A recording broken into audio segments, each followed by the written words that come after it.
An incredible athlete, master showman, and a total fan favorite. This is Johnny Valentine for you. He was a wrestling god until a tragedy struck him. A crash changed his life forever, and you can't help but wonder, did this tragedy ultimately lead to his death? Let's get into it. Valentine wrestled for almost 30 years, battling it out with the biggest names in the business. He wasn't just some journeyman wrestler. He held tons of championships, including the prestigious NWA United States Heavyweight Championship. This dude was a workhorse, traveling all over the country, putting on classic matches every night.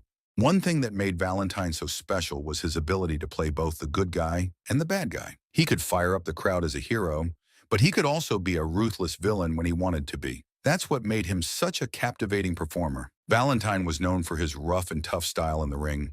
He wasn't afraid to get down and dirty, and fans loved him for it. He wrestled all over the country, winning championships and becoming a legend in the sport. But everything changed on October 4th, 1975. Johnny was on his way to a wrestling event in Wilmington, North Carolina. He was flying with some other wrestlers, including a young Ric Flair, who would later become a huge star himself. They were all crammed into a small private plane, a Cessna 310. Now here's where things start to go wrong. The pilot, a man named Michael Farkas, realized the plane was overloaded with passengers and their luggage. It was just too heavy. Instead of taking some of the weight off, the pilot made a bad decision. He decided to take on less fuel, thinking it would be enough to get them to Wilmington. But this turned out to be a huge mistake. As they were flying, the unthinkable happened. The plane ran out of fuel. Can you imagine the fear those guys must have felt? The engine sputtered and died, and the plane started to fall from the sky. The pilot tried to make an emergency landing in a field, but the crash was brutal. The plane was wrecked, and everyone on board was injured. Johnny Valentine suffered the worst injuries. His back was broken, and a piece of bone went into his spinal cord. This caused him to be paralyzed from the waist down. He would never walk again. Ric Flair also broke his back in the crash, but luckily he was able to recover and return to wrestling. The pilot and another wrestler, Bob Bruggers, also had serious spinal injuries. Sadly, the pilot fell into a coma and died a year later. Two other wrestlers, Tim Woods and David Crockett, were hurt too, but not as badly. They were able to recover and continue their careers. But for Johnny Valentine, the crash was life-changing. He had surgery to try and fix his back, but the damage was too severe. He was confined to a wheelchair for the rest of his life. Imagine how tough that must have been for him. He was a strong, athletic man who loved wrestling. Now he was suddenly unable to move his legs. It was a heartbreaking end to a promising career. His hopes for a normal life were all gone until something happened and changed his distorted point of view. After the 1975 plane crash that left Johnny seriously injured, he pushed Sharon away, his then-girlfriend, not wanting her to witness his struggles. But fate wasn't done with them yet. Years later, Johnny decided he couldn't let Sharon slip away. Using braces and crutches to help him walk, he drove through her neighborhood for hours, searching for her house. When he finally found it, he slowly approached the front door. Inside, Sharon's daughter spotted him and announced, "Johnny Valentine is here." Sharon, who had been ill, initially hid and refused to come to the door. But Johnny stood firm, insisting he wouldn't leave until he saw her. Eventually, Sharon gave in, and when she opened the door, Johnny proposed. She accepted, beginning the next chapter of their extraordinary love story. Their relationship inspired Sharon to plan a book titled A Never-Ending Love Story of a Wrestler and His Wife, chronicling their life together and the unshakable bond they shared. He returned to the wrestling world as a manager in Paul Boesch's promotion down in Texas. He even managed a wrestler named Dale Hay, who competed as Dale Valentine. They tried to play up this whole long-lost brothers storyline, which, let's be honest, was a bit out there.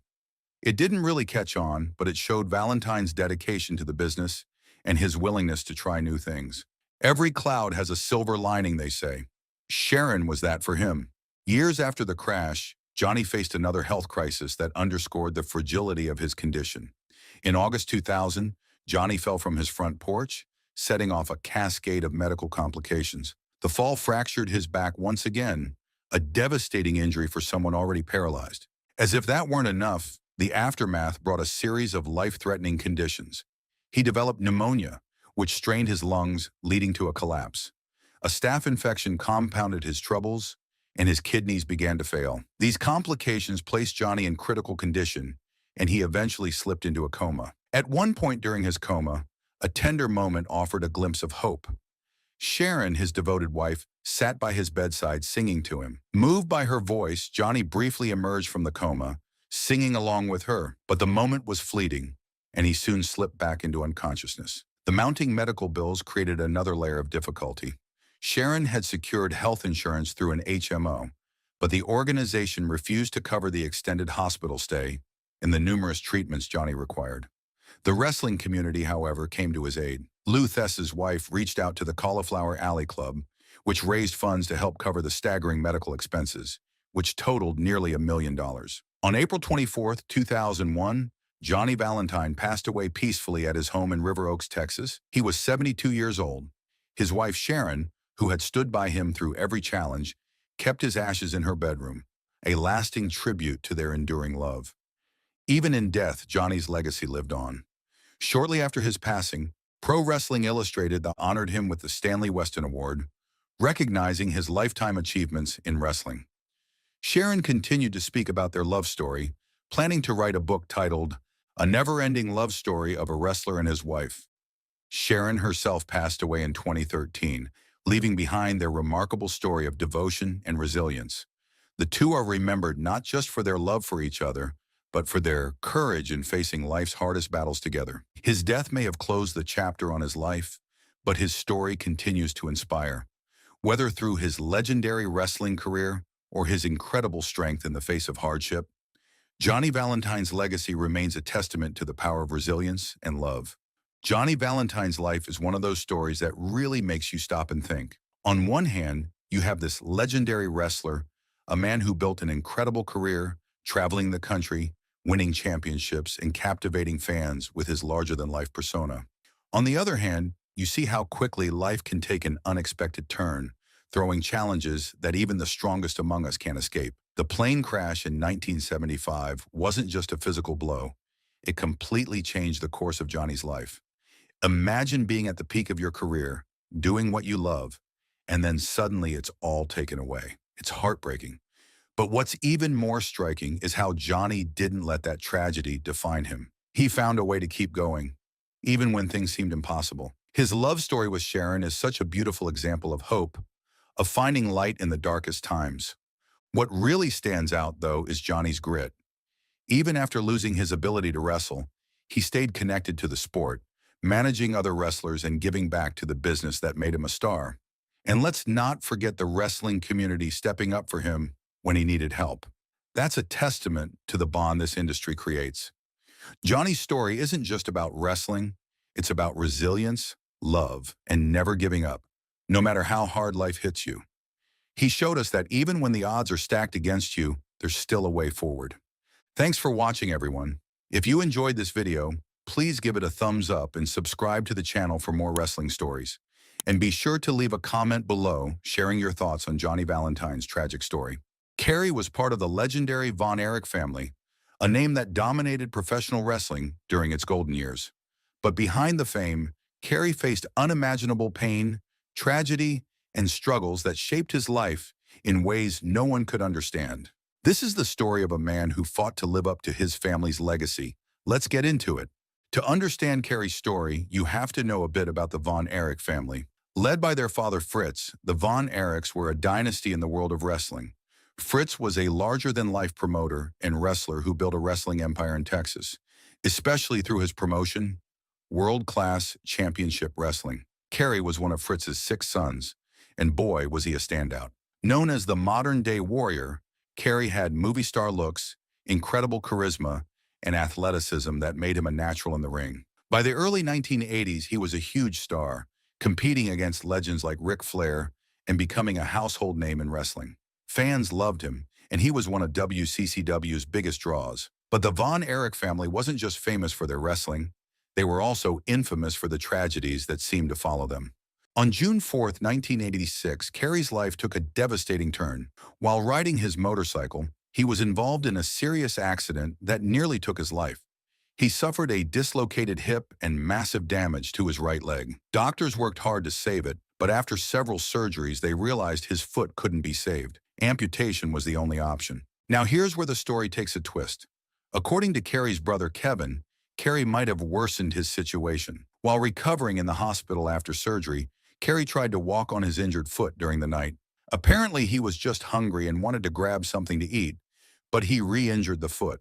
This forced doctors to amputate it entirely. But wrestling manager Bill Moody, whom fans will forever remember as Paul Bearer, shared a different perspective on what really led to Kerry's amputation. According to him, it wasn't just the motorcycle accident that caused the damage. Moody claimed the real turning point came months later, in February 1987, during a wrestling match in Fort Worth, Texas. At the time, Kerry's injured foot hadn't fully healed, but he was adamant about getting back in the ring. To help him push through the pain, doctors administered a heavy dose of painkillers before the match. Sadly, this decision had dire consequences.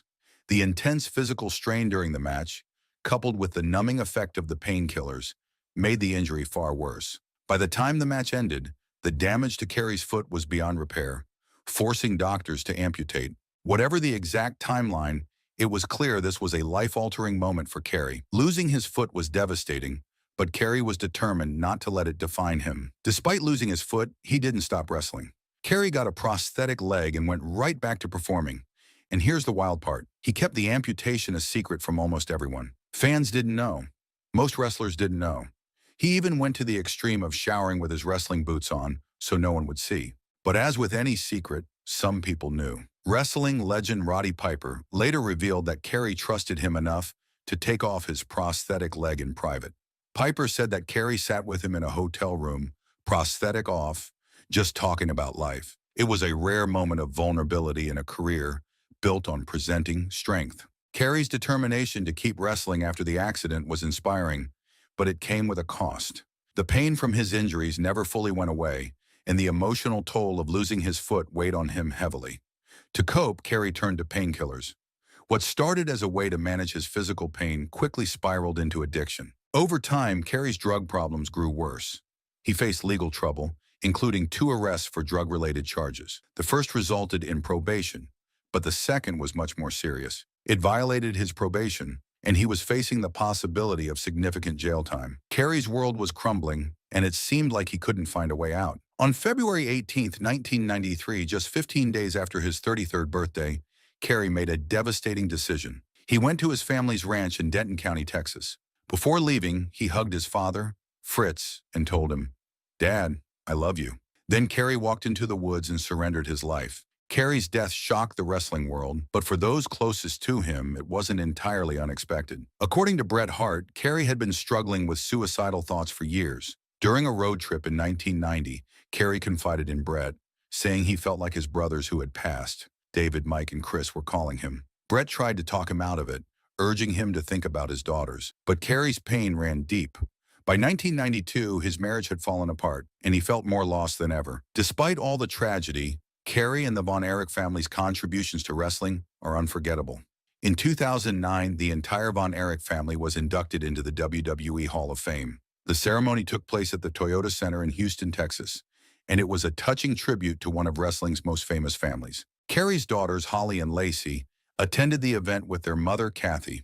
WWE created 2 Hall of Fame rings with Kerry's name engraved on them, and his brother Kevin gave those rings to his daughters. It was a bittersweet moment, celebrating the family's incredible legacy while acknowledging the pain they endured. As much as I would like to leave it on this heavy note, I also want you to enjoy his legacy. He was a true wrestler and he deserves your few minutes. Let's start from the start, shall we? Kerry Gene Adkisson, better known as Kerry Von Erich, was born on February 3, 1960. He was the son of wrestling legend and promoter Fritz Von Erich, and like his brothers David, Kevin, Mike, and Chris, Kerry was destined for the wrestling ring. But before stepping between the ropes, Kerry was a standout athlete in another area, track and field. In high school, Kerry was a discus-throwing phenom, even setting records. He was so good that he trained to compete in the 1980 Summer Olympics. Unfortunately, the U.S. boycott of the Games meant he never got the chance to show the world what he could do. But hey, Kerry didn't let that stop him. He took that athleticism straight into the wrestling world.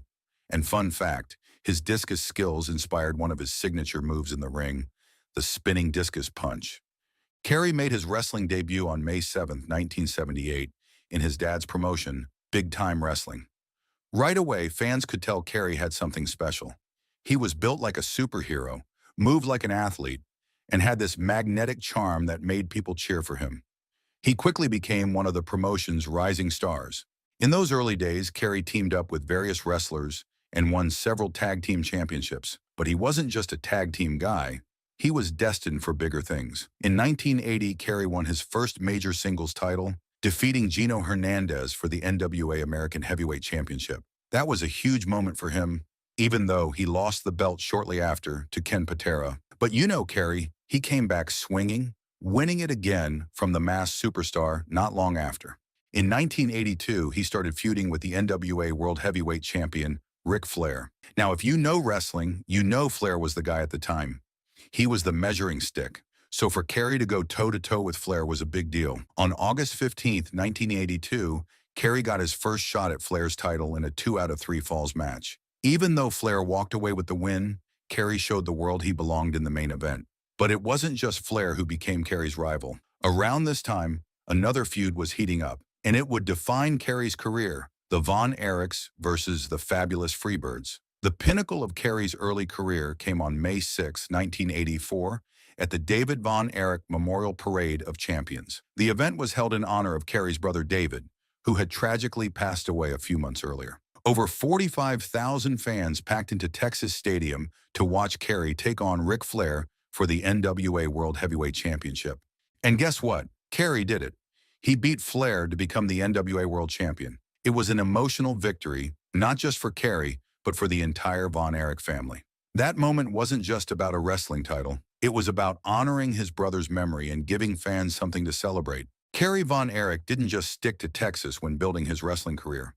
From 1979 to the mid-1980s, he traveled the world, competing in some of the biggest wrestling promotions of the era. He worked for All Japan Pro Wrestling, New Japan Pro Wrestling, Mid-South Wrestling, Championship Wrestling from Florida, and Central States Wrestling, to name a few.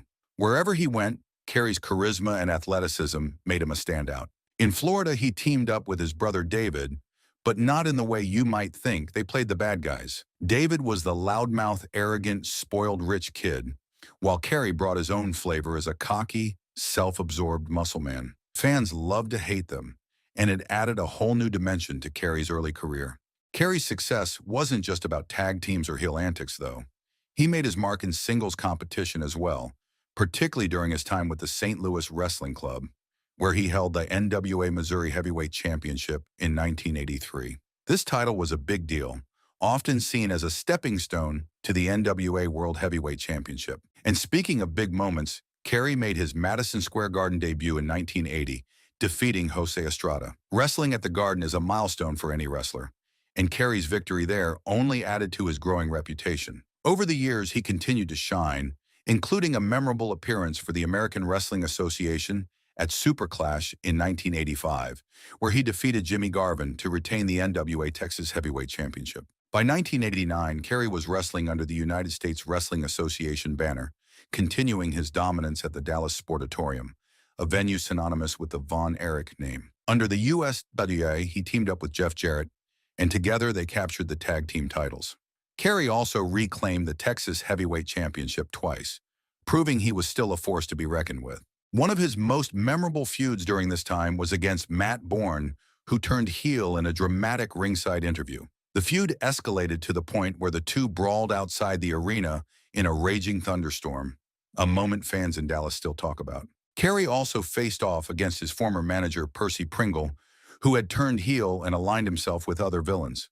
The drama was intense, but just as things were heating up, Kerry made a surprising decision to leave USWA and join Vince McMahon's World Wrestling Federation. In 1990, Kerry took his talents to the WWF, where he was rebranded as the Texas Tornado.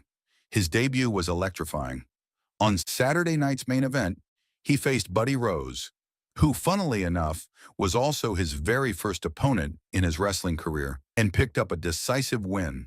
From the start, it was clear Kerry was going to be a major player. At SummerSlam that year, he got his big moment, stepping in for an injured Brutus Beefcake to challenge Mr. Perfect for the Intercontinental Championship. In a match that thrilled fans, Kerry defeated Perfect to win the title. It was a career-defining moment, and showed that he could hang with the very best in the business. As Intercontinental Champion, Kerry defended his title against all challengers, including a televised defense against Haku. However, after a 3-month reign, he lost the belt back to Mr. Perfect in a rematch.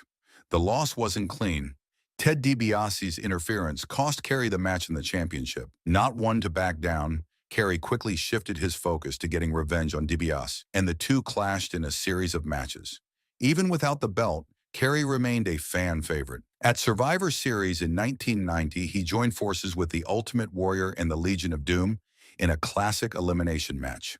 Though he was eliminated by his old rival Mr. Perfect, his team ultimately came out victorious. Kerry started 1991 strong, competing in the Royal Rumble match, where he entered 5th and lasted nearly 30 minutes before being eliminated by The Undertaker.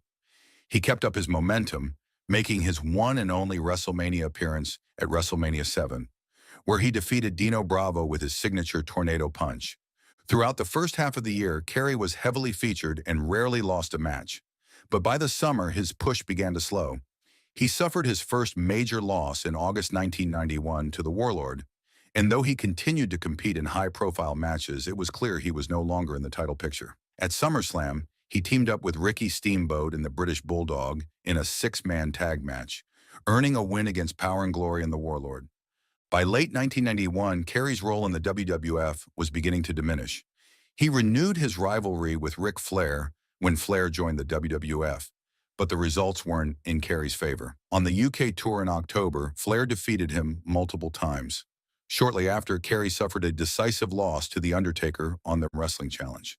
Though he competed at Survivor Series that year in the Royal Rumble in 1992, his matches were less prominent. By early 1992, he was relegated to opening matches and facing lower-level opponents like Barry Horowitz and Kato. While he won those matches, he wasn't moving back up the card. His final televised match in the WWF came in July 1992, where he lost to Shawn Michaels. Originally scheduled to face Papa Shango at SummerSlam in London, Kerry was replaced on the card and officially left the company in August. After leaving the WWF, Kerry returned to Texas, where he briefly held the USWF Texas Heavyweight Championship before losing it to Dynamite Dixon. In 1993, he made an appearance for Eastern Championship Wrestling at their Battle of the Belts event, facing Sal Bellomo to a double disqualification.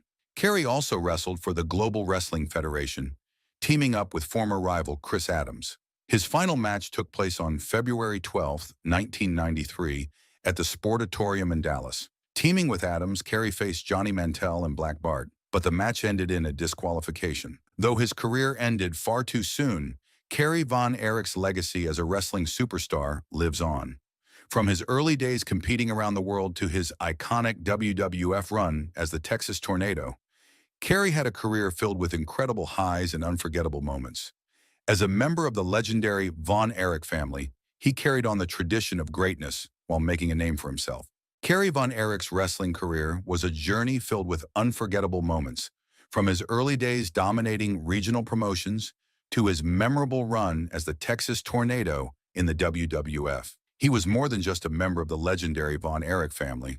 He was a star in his own right, beloved by fans for his athleticism, charisma, and larger-than-life presence in the ring. His time in promotions like Mid-South Wrestling, Florida Championship Wrestling, and St. Louis Wrestling Club showcased his versatility and potential, while his travels to Japan proved his appeal was global. Though his life and career ended, Kerry Von Erich's legacy continues to inspire fans and wrestlers alike. He embodied the spirit of resilience and passion, leaving behind a lasting impression in the world of professional wrestling. For all his highs and lows, Kerry will always be remembered as a true icon, a Texas Tornado who took the wrestling world by storm.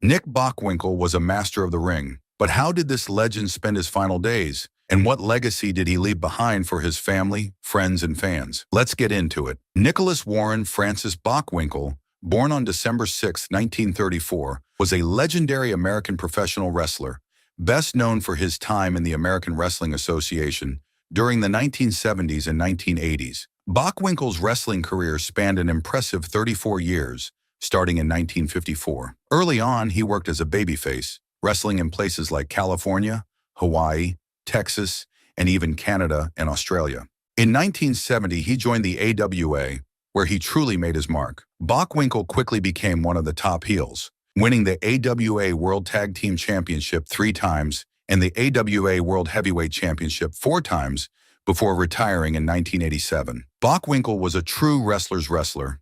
He was famous for his technical skills, smooth style, and for cutting some of the smartest, most articulate promos of his time. But like all legends, his career wasn't without its share of controversy and drama. In this video, we're going to unpack the twists, turns, and controversies that shaped Bockwinkel's career. First up, we have to talk about one of the biggest, most debated moments in Bockwinkel's career, his final title loss. This all went down in 1987 at Superclash 2, a major event for the American Wrestling Association, or AWA. At this point, Bockwinkel was at the top of his game, holding the AWA World Heavyweight Championship and commanding respect from fans and wrestlers alike. He was the seasoned champion, known for his slick technical moves and sharp wit. But in this match, he was up against Curt Hennig, a young star who was fast on the rise and bringing some serious heat with him. Now, the match itself was intense. 2 skilled wrestlers going head-to-head. Bockwinkel was in top form, but as the match heated up, something totally unexpected happened. Larry Zbyszko, another wrestler with his own history of rivalries, suddenly interfered in the match. He handed Hennig a roll of coins. Yes, a roll of coins. Not your typical wrestling weapon. Hennig didn't hesitate. He took the roll, used it to knock out Bockwinkel, and scored the pin, walking away as the new champion. Here's where things get even more interesting.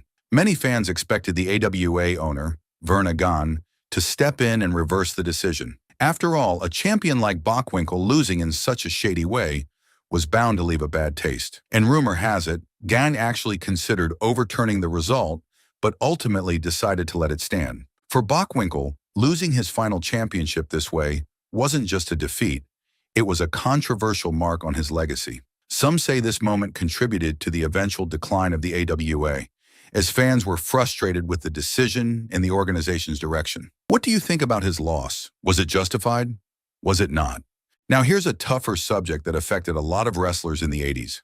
Steroids. Back in that era, wrestling was all about these larger-than-life characters, and with the physical demands of the sport, many wrestlers turned to steroids to stay competitive and keep that superhero look. While there's no solid proof that Bockwinkel used steroids, rumors have floated around for years, and it wouldn't be surprising if he had, given how common it was. Today, we know a lot more about the health risks involved, but back then, it was almost seen as part of the job. Wrestlers were under extreme pressure to maintain their physique and meet the high demands of the industry, and steroids were, unfortunately, one way to do it. For fans today, it's a bit of a stain on that era of wrestling, and it adds another layer to Bockwinkel's complex legacy. After stepping away from the ring, Nick Bockwinkel remained a respected figure in wrestling. He continued making appearances, supporting younger talent, and attending fan conventions. But his later years weren't without challenges. He battled Alzheimer's disease until his passing in 2015.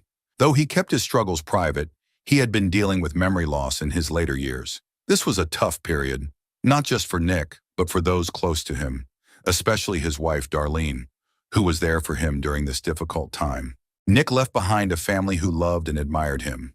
His wife, Darlene, 2 children from his first marriage, 2 grandchildren, and 2 great-grandchildren. His passing was deeply felt, not only by his family, but by the wrestling community and fans worldwide. After his passing, Nick was cremated in Las Vegas, where he spent his final years.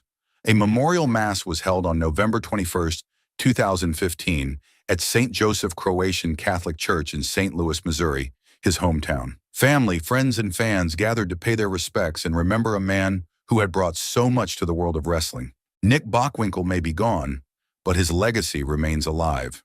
Fans like you and I continue to celebrate his contributions to wrestling, remembering his unforgettable charisma, incredible skill, and the passion he brought to the ring. Rest in peace, Nick Bockwinkel. You're missed, but never forgotten. Now let's revisit his legendary life and career. But before that, please make sure to like and subscribe. Thanks. Nick Bockwinkel was born on December 6, 1934 in St. Louis, Missouri, into a wrestling family. His father, Warren Bockwinkel, was already a well-known wrestler, which gave Nick an early taste of the business. After his parents split up when he was only 5, Nick went to live with his grandmother until he was 12. Later, he attended boarding school in Indiana before finally reuniting with his father. As Warren moved around for work, so did Nick, attending a total of 4 different high schools. Despite all the moves, Nick still found his place in sports, especially on the football field. In fact, he was a star fullback, even winning the Outstanding Player Award in 1953. After high school, Nick got a football scholarship to the University of Oklahoma. Things were looking pretty good. He was playing for the Sooners and getting an education. But then, a couple of knee injuries took him out of the game. Just like that, his football career and his scholarship were over. It was a tough break for Nick, but he didn't let it slow him down. Instead, he transferred to UCLA and decided to study marketing. That's when wrestling came back into his life. With some nudging from his dad, Nick started wrestling to help pay for school. Little did he know this decision would lead him to the career that would make him a legend. After graduating from UCLA, Nick joined the Army in 1958 and spent 2 years stationed at Fort Ord in California. But wrestling was still on his mind. Even while he was in the Army, he managed to get into the ring whenever he could, wrestling around California. He wasn't just keeping up his skills, he was laying the foundation for what would be a very long wrestling career. Nick didn't just jump into wrestling without a plan. His dad, Warren, and wrestling legend Lou Thez trained him personally, along with other greats like Gene Kiniski and Wilbur Snyder. Wrestling was a family affair, but it was also serious business. Nick wanted to get it right. To kick off his wrestling career, Nick started driving around with a wrestler named Yukon Erich, acting as his driver and helping him get from match to match. This experience was like a crash course in the wrestling business. Nick later said it taught him so much about how the wrestling world really worked, and he soaked up every bit of knowledge. Nick made his official wrestling debut in Los Angeles in 1954, wrestling for the North American Wrestling Alliance. Sometimes he'd even team up with his dad, which made for a pretty cool father-son dynamic. Early on, he wrestled under the name Nicky Bockwinkel and even held his first title, the NWA International Television Championship, in 1955. While he was still in college, Nick spent his summers wrestling in the Midwest and Texas, moving from city to city and building his name. And in 1958, right before joining the Army, Nick was wrestling in California under a few different ring names, including Dick Warren. That year, he also won the NWA World Tag Team Championship, San Francisco version, with his partner Ramon Torres. Once he finished his service in 1960, Nick threw himself into wrestling full-time. He wrestled for promotions all across the U.S., from big-time wrestling in Detroit to all-star wrestling in Omaha. He even wrestled under a mask as the Phantom for a while, adding a mysterious twist to his career. Throughout the early 60s, Nick hopped between California, Texas, and even Canada, picking up experience and titles along the way. He held the International Television Tag Team Championship in California twice, teaming up with Lord Blears and Edouard Carpentier. By 1961, Nick had become a familiar face in Texas, where fans loved his all-American babyface character. In 1961, Nick decided to try his luck in Canada, wrestling for Big Time Wrestling in Regina, Saskatchewan. Here he faced off against tough opponents like Killer Kowalski. Though he didn't win the NWA Canadian Heavyweight Championship, wrestling in Canada was another great experience that made him an even stronger competitor. Then came his time in Hawaii in 1962. When Nick showed up, he was crowned the first NWA United States Heavyweight Champion in Hawaii. Fans loved him, and he defended his title against some fierce opponents, making a solid name for himself in the Hawaiian wrestling scene. In late 1962, Nick returned to California and joined Roy Shire's American Wrestling Alliance, AWA. Teaming up with Wilbur Snyder, he became part of a popular all-American babyface tag team. In 1963, Nick and Snyder won the NWA World Tag Team Championship, San Francisco version, taking down Kinji Shibuya and Mitsu Arakawa in front of an excited crowd at the legendary Cow Palace. They held on to the titles for a while, proving themselves against several challenging teams before eventually losing them in 1963. Nick couldn't stay away from Hawaii for long.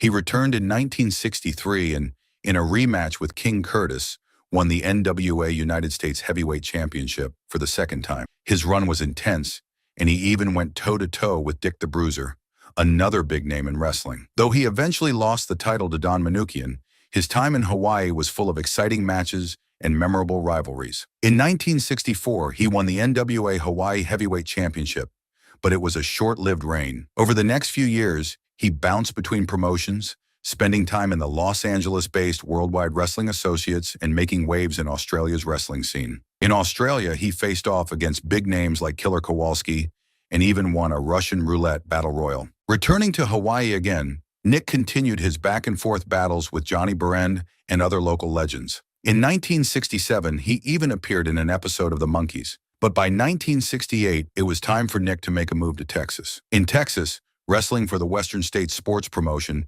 Bockwinkel's career continued to rise. Teaming up with Ricky Romero, they took down the Von Brauners to win the Amarillo version of the NWA World Tag Team Championship. While their reign didn't last long, Bockwinkel kept up his pace, challenging the best in Texas, even going head-to-head with NWA World Heavyweight Champion Gene Kiniski. In late 1968, Bockwinkel returned to Hawaii and snagged the NWA Hawaii Heavyweight Championship once again. By 1969, he and his new partner, Bobby Shane, were ruling the ring as tag team champions until Nick moved on to Georgia Championship Wrestling. In Georgia, Nick found his calling as a villain or heel. Ditching his previous babyface persona, he leaned into his role as a cocky, uppity heel, partnering with the Notorious Assassins. It was here that he also earned the NWA Georgia Television Championship, wrestling against big names like Dory Funk Jr. and Joe Scarpa. With a newfound confidence and flair, Nick would soon move on to what became his long-term home, the American Wrestling Association. Bockwinkel's career hit new heights in the AWA, where he became a fixture. In 1970, he teamed up with Ray Stevens, and together they became one of the most hated tag teams in the early 70s. Managed by the legendary Bobby the Brain Heenan, Bockwinkel and Stevens won the AWA World Tag Team Championships multiple times, engaging in memorable feuds with the Crusher and Billy Robinson. Then in 1975, Nick captured the prestigious AWA World Heavyweight Championship by defeating Vern Gunn. This victory marked the start of Bockwinkel's first major championship reign, one of several in the AWA. Over the years, Nick defended his title against giants like Andre the Giant, Dusty Rhodes, and Terry Funk, and even participated in a historic match against WWF champion Bob Backlund in 1979. Bockwinkel's second AWA World Heavyweight Championship reign in 1981 began after Vern Gunn retired, and the title was awarded to him. But it was his feud with a young Hulk Hogan that brought some of the most intense battles of his career. Hogan was hugely popular with fans, and in 1982 he defeated Bockwinkel for the championship, only for the decision to be overturned due to technicalities. The fans were livid, and this controversy cemented Bockwinkel as one of wrestling's top villains. In the mid-80s, Nick Bockwinkel was still at the top of his game, showing incredible resilience and skill in the wrestling world. Let's take a closer look at his journey from 1984 to his eventual retirement and lasting legacy. In 1984, Bockwinkel was eager to reclaim the AWA World Heavyweight Championship from Jumbo Tsuruta, but couldn't quite pull it off. But when Rick Martel won the title from Tsuruta in May, Bockwinkel was ready as the first challenger. That same year, he teamed up with Mr. Sato and went toe-to-toe with the Fabulous Ones in a feud that lasted until year's end. But Bockwinkel faced a major change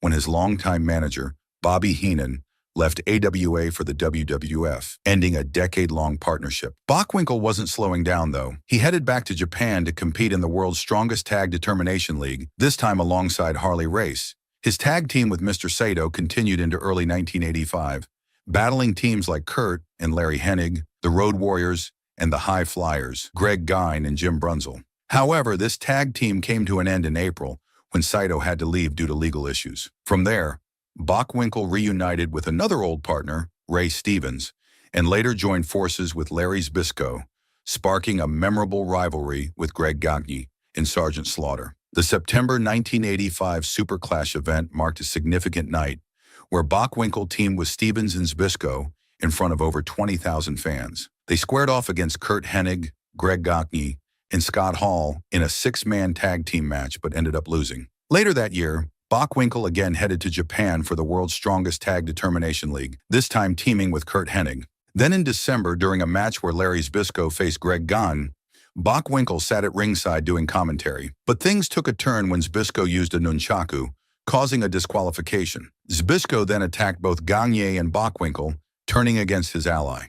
This led Bockwinkel to turn face for the first time in his AWA career, marking a shift in his persona from villain to hero. Kicking off 1986, Bockwinkel even challenged NWA champion Ric Flair in Winnipeg, but the match ended in a double countout. He and Zbyszko then engaged in a series of violent matches, including Texas death matches and steel cage bouts. The intensity kept rising until Bockwinkel took another shot at the AWA World Heavyweight Championship, this time against Stan Hansen. At Wrestle Rock 86, Bockwinkel won by disqualification, so the title stayed with Hansen. When Hansen missed a scheduled title defense due to prior commitments, AWA stripped him of the title, awarding it to Bockwinkel by default, making him the champion for a fourth time at age 52. Over the rest of 1986, Bockwinkel faced a variety of challengers, including Larry Zbyszko, Boris Zhukov, Nord the Barbarian, Scott Hall, and even had a memorable hour-long draw with Curt Hennig. The following year, Bockwinkel defended his title against contenders like Leon White and Austin Idol, but eventually lost the championship to Hennig at Superclash 2 in May 1987. The ending was controversial, with Zbyszko handing Hennig a roll of coins to knock out Bockwinkel. Although AWA's Verna Gagne considered reversing the decision, he ultimately allowed Hennig to keep the title due to his rising popularity. Bockwinkel's last match with AWA came in August 1987 in a final challenge against Hennig. He then wrapped up his time in Japan with All Japan Pro Wrestling before appearing in a World Wrestling Federation Battle Royal later that year. Bockwinkel officially retired after an impressive career that spanned 4 decades. But Bockwinkel didn't leave wrestling entirely. He became a road agent with the WWF and even worked as a commentator. By 1994, he'd taken on a new role as the Commissioner for World Championship Wrestling WCW until his tenure quietly ended in 1995.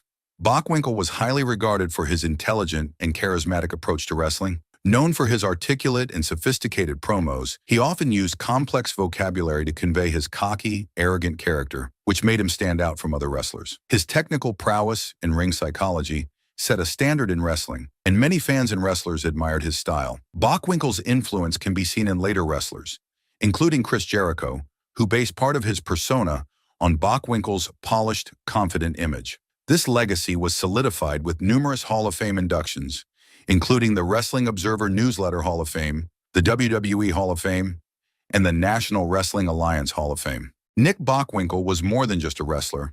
He was a master technician, an intelligent talker, and a true icon. His career wasn't just about championships. It was about creating a memorable legacy that inspired generations of wrestling fans.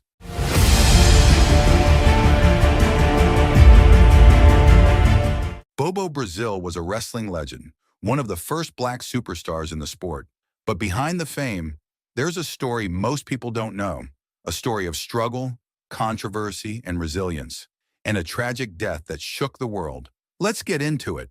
Houston Harris, though you might know him by his ring name, Bobo Brazil was a true trailblazer, breaking down racial barriers in professional wrestling and paving the way for so many others in the sport. Bobo Brazil wasn't just any wrestler. He's considered one of the very first black stars in wrestling, making a name for himself at a time when segregation and racial discrimination were big obstacles. But he didn't let any of that hold him back. He was an icon, but they too have struggles and controversies, right? Let's get into them. Now, about that championship controversy, it was 1962 and Bobo was facing off against Nature Boy Buddy Rogers, a huge star at the time. During the match, Bobo accidentally caught Rogers with a low blow, a hit below the belt. Now, accidents happen in wrestling, but this one was a bit different.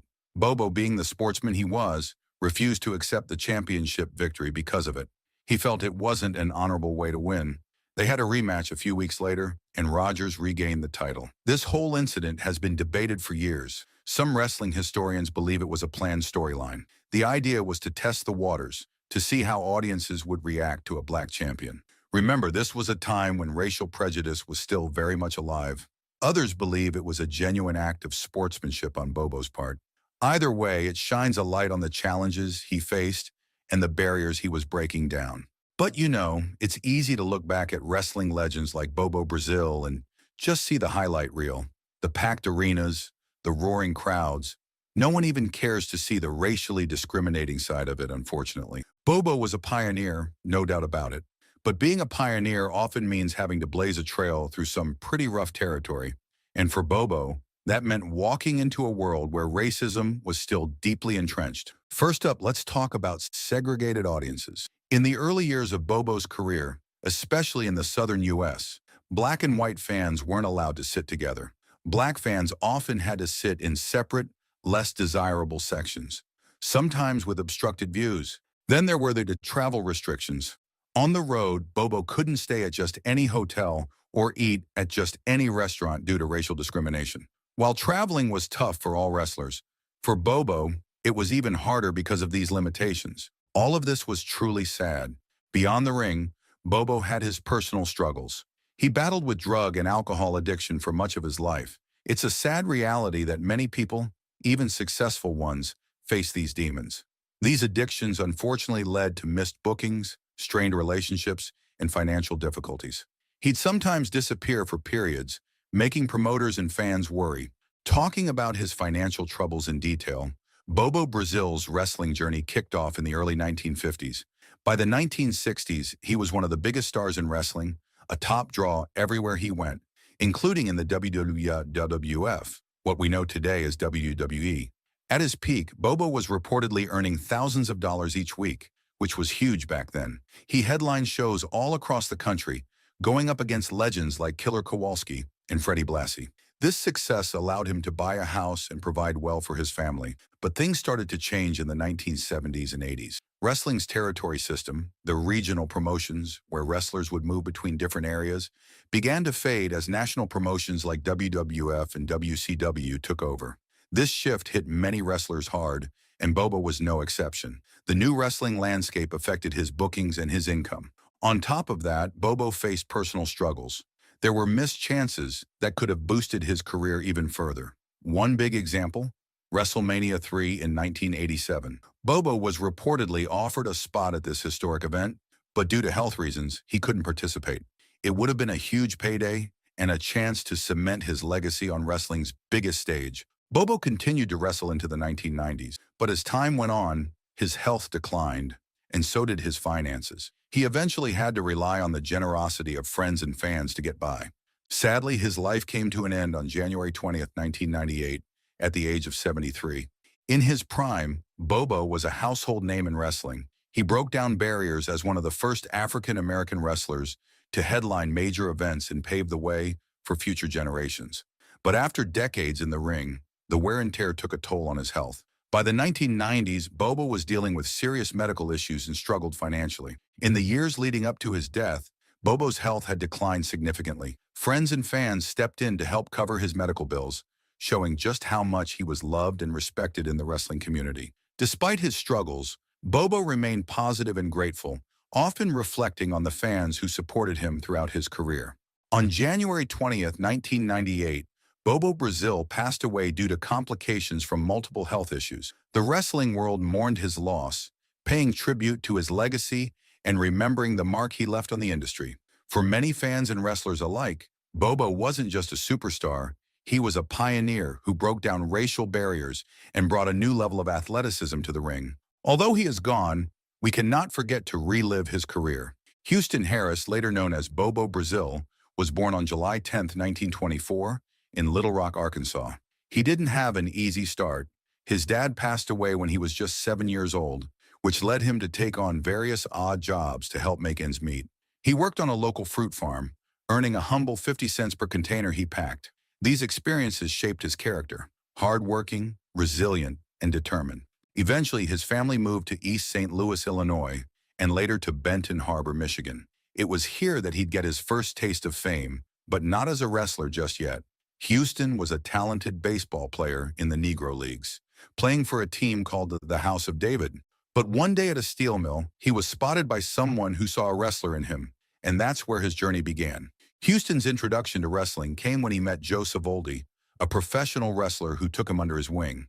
Joe trained him, teaching him not only the techniques, but also the values to uphold in the ring. Joe believed in wrestling with honor, never taking shortcuts, and always respecting the fans.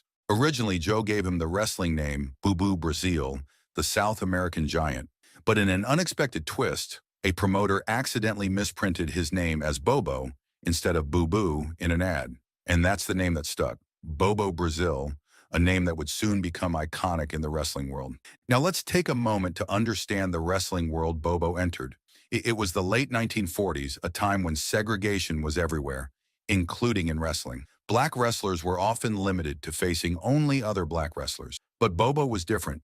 His popularity soared. People loved watching him, and his appeal went beyond race. He was so popular, in fact, that promoters began to look past their racial prejudices, realizing they could make more money if he fought white wrestlers too. Bobo's success started to break down barriers in the South and beyond. In fact, his very first recorded match on March 29, 1948, was against a white wrestler named Armand Myers. Bobo's honest, crowd-pleasing style, coupled with his powerful moves and iconic sequined cape, stitched by his wife, by the way, won him fans of all backgrounds. While Bobo's popularity grew, so did the challenges he faced.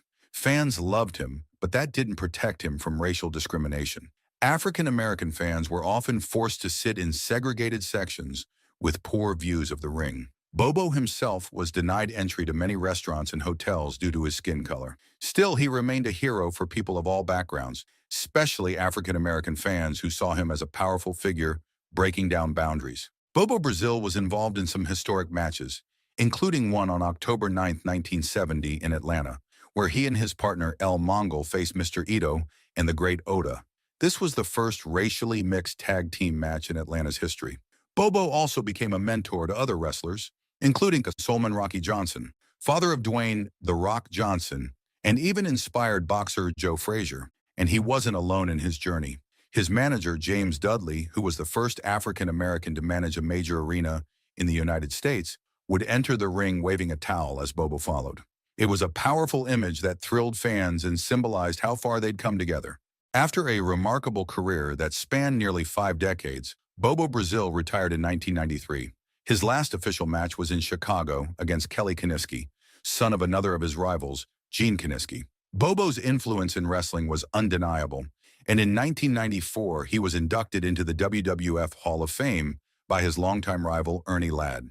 The following year, Bobo returned the honor by inducting Ernie into the Hall of Fame. Outside the ring, Bobo was a family man with a wife and 6 children. He ran a restaurant called Bobo's Grill for over 20 years. His legacy continued through his son, Carl, who wrestled under the name Bobo Brazil Jr. Sadly, Bobo passed away on January 20, 1998, after a series of strokes. Bobo Brazil wasn't just a wrestling legend. He was a trailblazer who shattered barriers, inspired countless fans, and paved the way for African-American wrestlers. His journey from humble beginnings to wrestling stardom is one of resilience, talent, and honor. To this day, Bobo Brazil's legacy lives on, both in the wrestling ring and in the hearts of fans around the world. Thanks for watching, and if you enjoyed learning about Bobo Brazil, don't forget to like, subscribe, and share this video for more wrestling stories. See you in the next one.